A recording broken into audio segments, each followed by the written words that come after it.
ഇപ്പൊ ഞാനൊരു തെറ്റ് ചെയ്ത് പിടിക്കപ്പെട്ടാൽ അവർക്കുണ്ടാകാൻ പോകുന്ന മാനസിക വിഷമം അത് ആലോചിച്ചിട്ട് പല തെറ്റുകളിൽ നിന്നും ഞാൻ പിന്മാറിയിട്ടുണ്ടെന്ന് ഒരുപാട് ആളുകൾ പറഞ്ഞിട്ടുണ്ട്. പിന്നെ അള്ളാഹു നമുക്കൊരു പ്രതീക്ഷ പഠിച്ച പുറത്തുവരല്ലോ എന്നുള്ളൊരു പ്രതീക്ഷ.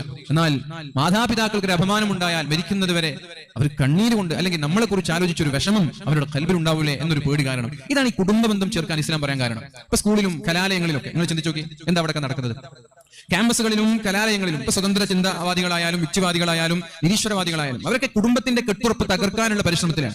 നീയും നിന്റെ ഉപ്പയും തമ്മിൽ എന്താ ബന്ധം? അങ്ങനെയാണ് ചോദിക്കുക. ലിബറൽ വാദികൾ, സ്വതന്ത്ര ചിന്താഗതിക്കാർ, നിനക്ക് നിന്റെ ഉമ്മയുമായിട്ട് എന്ത് ബന്ധം? അവരവരുടെ സുഖത്തിന് വേണ്ടി പരസ്പരം കണ്ടുമുട്ടി, അതിൽ ഒരു അപ്രതീക്ഷിതമായിട്ട് നീ ഉണ്ടായി. അവരുടെ സുഖത്തിന് വേണ്ടി അവർ കണ്ടുമുട്ടിയപ്പോൾ നീ ഉണ്ടായി.